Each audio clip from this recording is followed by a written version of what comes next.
अस्सलाम वालेकुम दोस्तों, कैसे हैं आप? खैरियत से हैं? ठीक हैं? आज एक और इंटरव्यू के साथ आपकी खिदमत में हाजिर हैं हमारे बहुत ही अच्छे दोस्त डॉक्टर तजम्मुल, जो कि department of physics school of natural sciences में होते हैं। आज हम इनका इंटरव्यू करेंगे। तो डॉक्टर तजम्मुल, कैसे हैं आप? अल्हम्दुलिल्लाह सर, मैं बिल्कुल ठीक हूँ सर। आप सुनाएँ कैसे हैं? जी, अल्लाह का शुक्र, बिल्कुल खैरियत से। तो ये बताइएगा डॉक्टर तजम्मुल कि आपका ताल्लुक़ कहाँ से है? सर बेसिकली मैं डिस्ट्रिक्ट नारवल से हूँ और नारवल के साथ ही एक गांव है सर, सागरपुर। नारवल सिटी से तकरीबन 3 किलोमीटर के डिस्टेंस पे है। तो मेरा जो आबाई घर है वो सागरपुर है। अच्छा, जी। तो इसके साथ हमें भी थोड़ा-सा पता है कि करतारपुर का भी एक इलाका है, वो भी साथ ही है इसके? जी सर, करतारपुर जो कॉरिडोर है ये डिस्ट्रिक्ट नारोवाल में ही है, जो कि वीज़ा फ्री एंट्री है। इंडियन लोग जो हैं वो आते हैं ये करतारपुर विज़िट करने के लिए। और उसमें पर्टिकुलरली जो सिख मज़हब के लोग हैं, चूँकि उनके जो फाउंडर हैं सिखिज़्म के, बाबा गुरु नानक, उनकी जो आखिरी आरामगाह है वो उधर करतारपुर में है। तो अक्सर जो है वो लोग उधर आना जाना जो है वो रहता है। और ये एक तरह से एक रिलीजियस कॉरिडोर है, यू कैन से। अच्छा, जी। तो फिर इसके बाद आपकी जो स्कूलिंग है, वो भी क्या मैट्रिक तक की अगर हम बात करें, तो वो स्कूलिंग इसी आपके गाँव से है? जी सर, मेरी जो स्कूलिंग है वो नरवाल से ही है। और असल में मेरे गांव के पास ही तकरीबन 1 किलोमीटर के डिस्टेंस पे एक गवर्नमेंट स्कूल है, गवर्नमेंट हाई स्कूल सदोवाला। वहीं से सर मैंने अपनी प्राइमरी और जो हाई स्कूल है वो आई मीन मैट्रिक तक मैंने वहीं से जो है वो अपनी तालीम हासिल की। और इसमें सर एक चीज़ मैं यहाँ पे मेंशन करना चाहूँगा कि मेरे वालिद साहब जो हैं, चूँकि स्कूल टीचर हैं, स्कूल टीचर रिटायर्ड हैं। तो जिस स्कूल से मैंने मैट्रिक किया उसी स्कूल में वो पढ़ाते थे। तो मैं ये समझता हूँ कि मेरी स्कूलिंग में सबसे जो इम्पोर्टेंट रोल रहा है वो मेरे वालिद साहब का रहा है। तो मेरा ख़्याल है कि उसमें जितनी भी ग्रूमिंग हुई मेरी, उसमें सबसे ज़्यादा जो क्रेडिट जाता है वो मेरे वालिद साहब को जाता है। अच्छा, तो अभी आपने बताया कि आपके जो वालिद हैं स्कूल टीचर थे, तो क्या वो प्राइमरी स्कूल टीचर थे? आपको क्या मैट्रिक तक थ्रू आउट उन्होंने पढ़ाया या एक ख़ास लेवल तक पढ़ाया आप? नहीं सर, वो असल में प्राइमरी स्कूल टीचर थे और कोई ख़ास सब्जेक्ट के एक्सपर्ट नहीं थे। ग्रेड मुझे याद है कि ग्रेड 3 में और ग्रेड 4 में वो हमारी क्लास के इंचार्ज हुआ करते थे। तो मैं समझता हूँ कि मेरी जो स्कूलिंग है उसमें सबसे ज़्यादा जो मेरी ग्रूमिंग हुई वो मेरे वालिद साहब की वजह से हुई। अच्छा, जी। तो आपका फिर मैं ये पूछना चाहूँगा कि स्कूल में और घर में आपके जो वालिद थे, उनके साथ कैसा, वो टीचर भी थे और आपके वालिद भी थे, तो आपके साथ कैसा ताल्लुक़ रहा उनका? सर मेरा अल्हम्दुलिल्लाह आई एम ब्लेस्ड कि मेरे वालिद साहब जो हैं, वालिद साहब तो हैं ही वो, लेकिन वो मेरे टीचर भी हैं। And I proud my self कि वो मेरे टीचर भी हैं। तो घर में सर ये कि खौफ वो एक टीचर वाला जो होता है, स्कूल टीचर का, आपको पता है कि गवर्नमेंट स्कूल के जो पहले आप शायद अगर गवर्नमेंट स्कूल में पढ़ने का आपको इत्तेफाक हुआ है तो एक खौफ जो है ना वो होता था। लेकिन ये है कि ही वॉज वेरी मतलब बड़ा एक हमदर्दाना जो एक एटीट्यूड होता है वो तो था ही उनका। लेकिन उसके साथ साथ ये है कि डर होता था कि कहीं अगर कोई गलती की तो डांट पड़ेगी वाले साहब से। अच्छा, तो इसका मतलब है कि आपका जो है ताल्लुक़ बड़ा अच्छा रहा और आपने जैसे बताया कि आप बड़े ब्लेस्ड रहे और आप स्कूल में इसकी वजह से आगे भी बढ़े। तो अब स्कूलिंग के बाद फिर हम आगे चलते हैं कि आपने एफएससी फिर की, एफएससी किन सब्जेक्ट्स में की? एफएससी सर मैंने फैसलाबाद बोर्ड से की। अच्छा।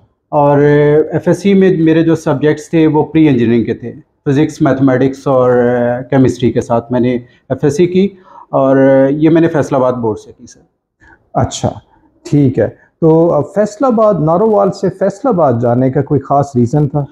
जी सर, उसमें ये था कि चूँकि मेरे ननिहाल जो थे वो फैसलाबाद से हैं, तो लाहौर जाने की बजाय, चूँकि मेरे I got second position in district Narowal in my matriculation exam. तो मेरा जीसी लाहौर में भी एडमिशन हो गया था। लेकिन ये था कि पेरेंट्स ये चाह रहे थे कि अभी ये छोटा है तो बच्चा है अभी, तो कहीं पे जो है ना वो अकेला, वो थोड़ा डर रहे थे। तो फिर ये डिसाइड किया कि जी आप एफएससी जो है वो फैसलाबाद से कर लें। तो इसलिए मैं फैसलाबाद जो है वो चला गया एफएससी करने। तो इसकी कोई और रीज़न भी थी कि एफएससी आप नारोवाल में कोई कॉलेज नहीं था या? बिल्कुल कॉलेज तो था वहाँ पे, बल्कि मैंने अपने जो समर में जो कोर्सेज थे अपने साइंस सब्जेक्ट्स, वो मैंने नारोवाल से ही मतलब पढ़ता रहा प्रोफेसर से। लेकिन चूँकि मामून मेरे उधर रहते थे, तो मैं भी ज़्यादा इंटरेस्टेड था कि चलो मैं जो है ना वो अपनी एफएससी के लिए बाहर जो है वो घर से बाहर जो है मामू के यहाँ चला जाऊँ, तो इसलिए और कोई ख़ास रीज़न नहीं थी। अच्छा। तो सर अभी आपने बताया कि आपने एफएससी फैसलाबाद से की और फिर उसके बाद क्या सोचा आपने कि आपने क्या करना है, बीएससी करनी है या बीएस करना है? सर उस वक्त बीएस प्रोग्राम जो है वो बहुत शायद मेरा ख्याल यूनिवर्सिटीज़ में नहीं होता था, और बीएससी 2 ईयर प्रोग्राम था, और मैंने अपनी बीएससी जो है वो डबल मैथ फिज़िक्स के साथ की। और बीएससी के लिए सर मैं लाहौर चला गया। अच्छा। और बीएससी मैंने इस्लामिया कॉलेज सिविल लाइन से की। डिग्री जो मुझे अवार्ड हुई वो पंजाब यूनिवर्सिटी की तरफ से हुई, लेकिन उसके साथ एफिलिएटेड कॉलेज था government Islamia college civil line Lahore. BSc के लिए ये बहुत मशहूर कॉलेज उस वक्त जो है वो जाना जाता था। तो बीएससी जो है वो मेरा डबल मैथ फिज़िक्स के साथ कॉम्बिनेशन था, और मैंने लाहौर से बीएससी अपनी कंप्लीट की। अच्छा, तो एफएससी में मैं दोबारा एफएससी पे जाना चाह रहा हूँ। वहाँ आपने नहीं सोचा कि मेडिकल डॉक्टर बना जाए? आपके फादर भी एक टीचर थे, तो क्या ऐसी सोच आपके ज़हन में नहीं आई उस वक्त एफएससी के दौरान या उसके बाद? सर मेरे चूँकि मैंने आपको बताया कि मैंने टॉप किया मैट्रिक में, और उसके बाद पेरेंट्स की तरफ से थी ये बात कि जी आप मेडिकल की फील्ड में जाएं, लेकिन सर मेरा इंटरेस्ट ज़्यादा मैथमेटिक्स की तरफ था। तो यही रीज़न है कि मैंने डिसाइड किया कि मैंने प्री इंजीनियरिंग करनी है। तो इसलिए सर मैं इस फील्ड में जो है, मेरी चूँकि इंटरेस्ट इसमें थी, इसलिए मैंने ये ऑप्ट किया। ठीक है, तो मैं आपसे फिर ये रीज़न पूछना चाहूँगा कि आप एफएससी से बीएससी में तो आ गए, लेकिन लाहौर क्यों गए? फैसलाबाद में भी तो यूनिवर्सिटीज़ वहाँ थी। जी बिल्कुल थी, और सर उसमें ये था, जैसे मैंने आपको बताया कि मैट्रिक के बाद चूँकि उस वक्त इतनी ज़्यादा 15-16 साल एज होती है, तो घर वालों ने उस वक्त अलाउ नहीं किया था। तो जब मैंने एफएससी कंप्लीट कर ली फैसलाबाद से, तो फिर मैंने ये डिसाइड किया कि मुझे जो है वो लाहौर जाना है, ये मेरी विश थी। और पेरेंट्स भी इस बात पे एग्री हो गए। और चूँकि जो लाहौर है वो नारवाल के वैसे ज़्यादा क्लोज है, तकरीबन रफली 100 किलोमीटर के डिस्टेंस पे है। तो फिर मैंने ये डिसाइड किया कि मुझे बीएससी जो है वो लाहौर से करनी है।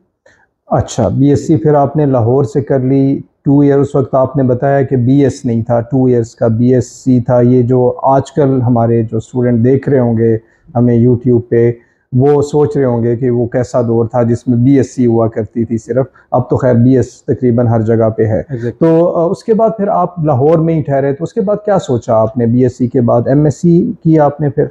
एग्जैक्टली सर, बीएससी के बाद सर फॉर्चुनेटली जो है वो मेरी जॉब हो गई गवर्नमेंट कॉलेज यूनिवर्सिटी लाहौर में एज ए लेक्चरर असिस्टेंट की। ये 14 स्केल की जॉब थी। तो मैंने तकरीबन 1 साल जो है वो जॉब की, और मीनवाइल चूँकि मुझे स्टडी का शौक़ था, और मैंने पंजाब यूनिवर्सिटी में टेस्ट दिया एमएससी के लिए, तो मेरा जो है वहाँ पे एमएससी में एडमिशन हो गया centre for high energy physics में। तो फिर मैंने अपनी जॉब जो है, चूँकि वो मेरी जॉब जो है मॉर्निंग टाइम थी, एडमिशन भी मेरा मॉर्निंग में हुआ, तो दैट वाज़ वेरी डिफ़िकल्ट कि इन पैरेलल मैं दोनों को चला सकता। तो मैंने फिर जॉब से जो है वो रिज़ाइन कर दिया, और मैंने अपनी एमएससी जो है वो कंटिन्यू की पंजाब यूनिवर्सिटी से। अच्छा, तो जहाँ आप जॉब कर रहे थे वहाँ से आपने एमएससी क्यों नहीं की? सर ये बहुत अच्छा क्वेश्चन किया आपने। उसमें ये था कि सर जो 2 ईयर प्रोग्राम था वो उसी साल ख़त्म हुआ जब मैं एमएससी में इंटरेस्टेड था, एमएससी में एडमिशन के लिए इंटरेस्टेड था। तो जो एमएससी 2 ईयर प्रोग्राम जो था वो तकरीबन यूनिवर्सिटीज़ जो है वो ख़त्म कर रही थी, और बीएस ऑनर प्रोग्राम जो है वो स्टार्ट करने जा रही थी। तो मेरा जो एडमिशन है वो जीसी लाहौर में बीएस ऑनर में हो गया, लेकिन मैं ज़्यादा इंटरेस्टेड था कि मुझे जो है ना वो एमएससी करने के लिए पंजाब यूनिवर्सिटी जो है वो जाना है। तो मैंने इसलिए जो है वो पंजाब यूनिवर्सिटी जो है उसको प्रेफर किया। अच्छा, तो क्योंकि अगर बीएस जी उसमें सर एक्चुअली ये था कि अपग्रेडेशन उन्होंने स्टार्ट की, चूँकि ऑलरेडी मैं 2 ईयर बीएससी जो है वो कर चुका था। तो उन्होंने ये लॉन्च किया कि जी अगर आप यानी 5th सेमेस्टर से आप समझ लें कि जी आप स्टार्ट करेंगे और 2 ईयर गुजारेंगे और आपको बीएस ऑनर की डिग्री जो है वो अवार्ड कर दी जाएगी। लेकिन मैंने प्रेफर किया कि एमएससी जो पंजाब यूनिवर्सिटी में थी उन्होंने बीएस ऑनर उस वक्त स्टार्ट नहीं किया था, तो मैंने एमएससी जो है उसको प्रेफर किया। अच्छा, तो फिर आपने जो जॉब है उसको वहाँ से रिज़ाइन कर दी, कितना अर्सा आपने जॉब की थी? सर मैंने रफली 1 साल जो है वो वहाँ पे जॉब की, और उसके बाद जब मेरा उधर एडमिशन हो गया तो फिर मैंने रिज़ाइन कर दिया। तो ये कुछ आप बता सकेंगे वो कौन सा साल कौन सा था? सर ये 2007 की बात है। 2007 में। और फिर आप उसके बाद 2007 के बाद आपने एमएससी पंजाब यूनिवर्सिटी से की, और पंजाब यूनिवर्सिटी में फिजिक्स डिपार्टमेंट, वहाँ तो फिजिक्स डिपार्टमेंट में भी है, लेकिन आपने तो कहीं और एडमिशन लिया। जी सर बिल्कुल, वहाँ पे फिजिक्स डिपार्टमेंट भी है, और एक सर वहाँ पे सेंटर है, centre for high energy physics, CHEP के नाम से जाना जाता है। तो मेरी सर जो एमएससी है बेसिकली वो कंप्यूटेशनल फिजिक्स में है, एमएससी कंप्यूटेशनल फिजिक्स। तो मैंने जो है वो एमएससी कंप्यूटेशनल फिजिक्स में की है सर। अच्छा, तो ये एमएससी जो कंप्यूटेशनल फिजिक्स है और जो फिजिक्स है, इन दोनों में फ़र्क है, वो कोर्सेज का फ़र्क है? एग्जैक्टली सर, उसमें यह है कि कंप्यूटेशनल फिजिक्स में कंप्यूटर के कोर्सेज जो हैं वो ज़्यादा कुछ पढ़ाए जाते हैं as compare to pure physics.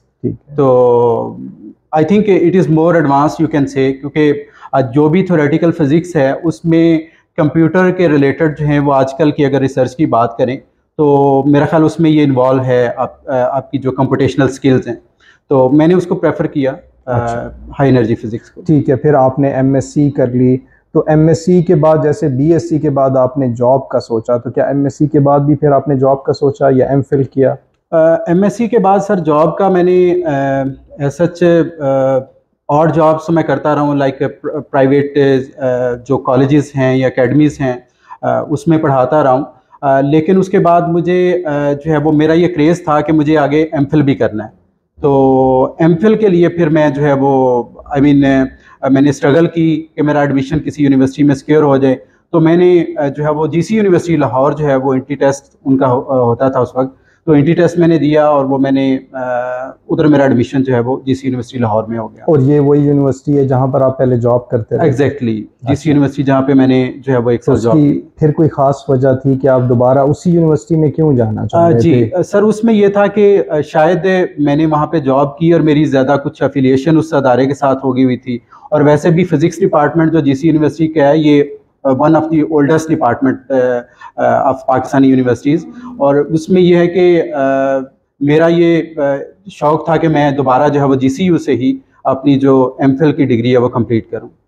अच्छा, तो उस एमएस उस वक्त तो खैर एमफिल तो एमफिल में तो 1 साल की रिसर्च भी होती है। जी। तो आपने रिसर्च किसके साथ की? जी, रिसर्च सर मेरी थी थ्योरेटिकल प्लाज्मा फिजिक्स में, और मैंने अपनी रिसर्च कंप्लीट की थी प्रोफेसर जी मुर्तज़ा साहब से, professor Ghulam Murtaza. He is actually student of professor Abdul Salam, Nobel laureate जो हैं उनके वो स्टूडेंट हैं। और एक और इम्पॉर्टेंट चीज़ सर ये कि he is actually the Pioneer of plasma physics in Pakistan. यानी पाकिस्तान में जो प्लाज्मा फिजिक्स इंट्रोड्यूस किया गया यूनिवर्सिटी लेवल पे, वो प्रोफेसर जी मुर्तज़ा साहब ने किया। तो प्लाज्मा फिजिक्स से कुछ लोगों को मैं जानता हूँ, जैसे हामिद सलीम साहब हैं। जी। तो क्या ये इनका भी कोई उधर से उनसे ताल्लुक रहा है? एग्जैक्टली सर, ये प्रोफेसर हामिद सलीम साहब जो हैं ये भी असल में प्रोफेसर मुर्तज़ा साहब के स्टूडेंट हैं। तो सर एमएस स्टूडेंट थे, एमफिल स्टूडेंट, पीएचडी जो है वो उनसे की, पीएचडी उनसे की। ठीक चलें।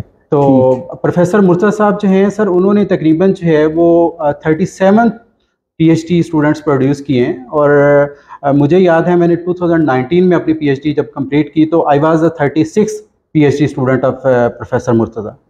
अच्छा, तो उस वक्त तो उनकी एज भी काफ़ी होगी, तो कैसे काम कराते थे? सर ये दैट इज़ वेरी इंपॉर्टेंट। मैं समझता हूँ कि प्रोफेसर मुर्तज़ा अल्लाह पाक उनको जो है वो हयाती दे और लंबी ज़िंदगी दे। ही इज़ वेरी एनर्जेटिक, और स्टिल जो है I think he is 83 years old. तो सुबह जो है वो तकरीबन अराउंड 9 o'clock जो है वो ऑफिस में आ जाते हैं, और late night like 7 o'clock 8 o'clock जो है शाम को जो है वो वापस घर जाते हैं। तो सबसे जो मुझे अच्छी चीज़ उनकी लगी वो ये कि availability of supervisor, you know, कि जब सुपरवाइज़र जो है वो अवेलेबल हो तो आप उसके साथ जो है वो डिस्कस कर सकते हैं। और प्रोफेसर मुर्तज़ा जो हैं ये इस बात को बहुत इनकरेज करते हैं, जो स्टूडेंट्स के साथ जो रिसर्च डिस्कशन है उसको बहुत ज़्यादा जो है वो इनकरेज करते हैं। ठीक, बड़ा डिटेल में बताया डॉक्टर जी मुर्तज़ा जो आपके एमफिल के भी सुपरवाइज़र थे, एमफिल के भी सुपरवाइज़र थे। एमफिल मैंने, और फिर आपने जैसे बताया कि पीएचडी में भी आप 36th पीएचडी स्टूडेंट उनके थे और बड़े एनर्जेटिक थे। तो फिर आपने एमफिल के बाद क्या सोचा कि क्या करना है, जॉब करनी है, कोई जॉब आपने की या पीएचडी में एनरोलमेंट की है? सर फॉर्चुनेटली जो है वो मैं मेरी जो जॉब है पीएचडी के साथ साथ मेरी उधर जीसी लाहौर में जॉब भी थी एज ए रिसर्च ऑफिसर की। BS 17 की जो है वो मेरी जॉब थी। तो पैरेलल टू माय पीएचडी मैं वो जॉब भी जो है वो करता रहा हूँ जीसी लाहौर में। अच्छा, तो फिर आपने बता ही दिया कि वो आपने पीएचडी में डॉक्टर जी मुर्तज़ा के साथ काम किया, तो उसकी कोई ख़ास वजह थी आपके ज़हन में कि उन्हीं से पीएचडी करनी है, पहले से सोच लिया था आपने? बिल्कुल सर, मैंने डिसाइड कर लिया था। जैसे ही मैं एमफिल का कोर्स वर्क कर रहा था, मैंने आपको बताया ना एमफिल भी मैंने डॉक्टर मुर्तज़ा साहब से किया। तो he is a big name in in physicist community particularly. तो वो बहुत सीनियर भी हैं माशाल्लाह और एक बड़ा उनका नाम है। दूसरा ये है कि वो प्रोफेसर सलाम के स्टूडेंट रहे हैं। तो वहाँ पे जीसी लाहौर में प्लाज्मा फिज़िक्स का काफ़ी स्ट्रॉन्ग जो है वो ग्रुप है। तो उसको जो लीड कर रहे थे वो डॉक्टर मुर्तज़ा साहब कर रहे थे। और उसके साथ साथ एक और जो चीज़ जिसकी वजह से मैं ज़्यादा अट्रैक्ट हुआ वो ये था कि प्रोफेसर मुर्तज़ा साहब जो हैं ये फेलोशिप जो है वो ऑफ़र करते थे। तो ये रीज़न थी कि मैंने जो है वो प्रेफर किया कि मैं मुर्तज़ा साहब के साथ ही जो अपनी पीएचडी करूँ। हाँ, नहीं बड़ी आपकी मेरा ख्याल है खुशकिस्मती की बात है कि डॉक्टर सलाम के कुछ स्टूडेंट अभी हैं, जैसे प्रोफेसर मुनीर रशीद भी थे, वो किसी दौर में एसएनएस में हुआ करते थे। बिल्कुल, आजकल शायद वो ऑस्ट्रेलिया में है। बिल्कुल।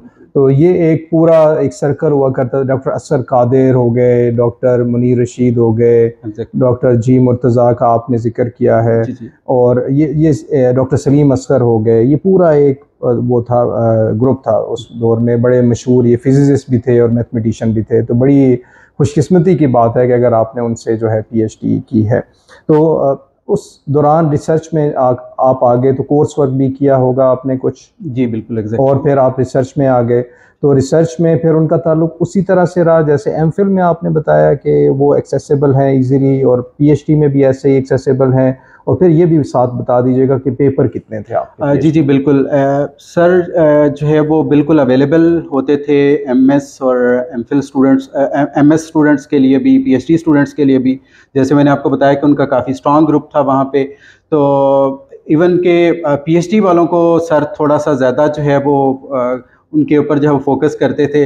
और हमारी अक्सर जो है वो लेट नाइट जो है वो डिस्कशन जो है वो चलती रहती थी रिसर्च के हवाले से। तो मैं समझता हूँ कि डॉक्टर मुर्तज़ा साहब जो है उनके साथ अगर मैंने पीएचडी कंप्लीट की है तो आई एम ब्लेस्ड वन कि ऐसे सीनियर प्रोफेसर के साथ जो है वो मेरी पीएचडी जो है वो हुई है।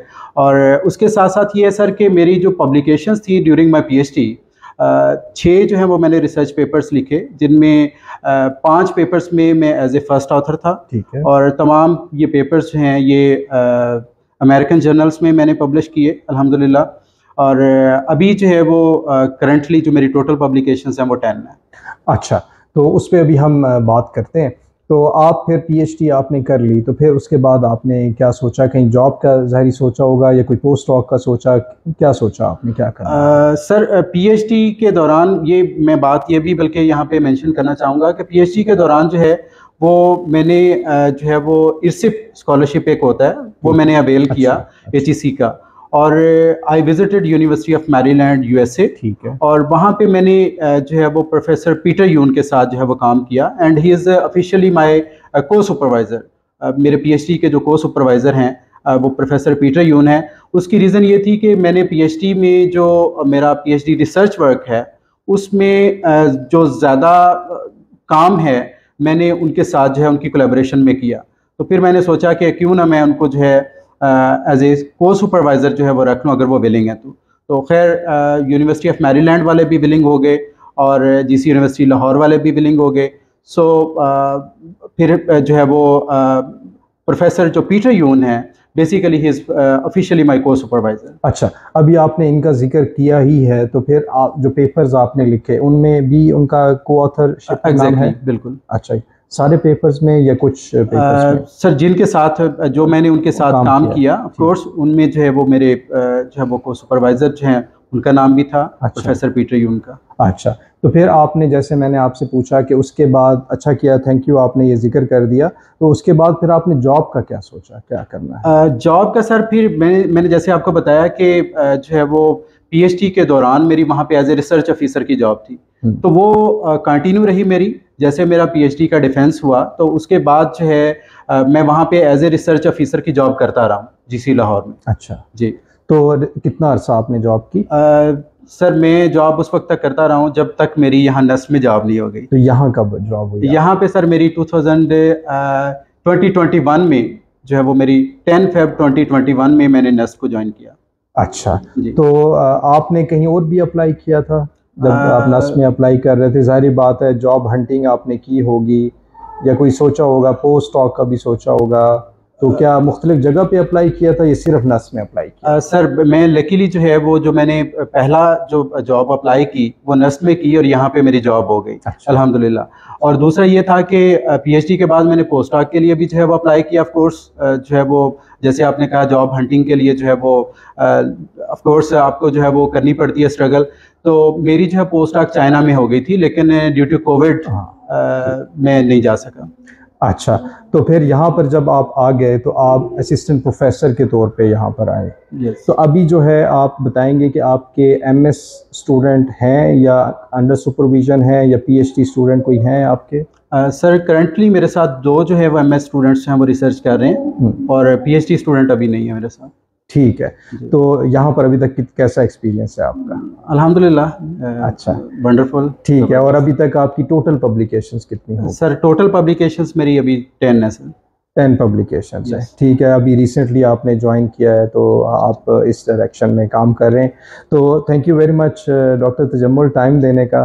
तो बड़ा अच्छा लगा आपसे इंटरव्यू करके, प्लाज्मा फिजिक्स के लोगों के बारे में जानकर, डॉक्टर जी मुर्तज़ा के बारे में जानकर बड़ा अच्छा लगा। Thank you for your time. Thank you. Okay, अल्लाह हाफ़िज़।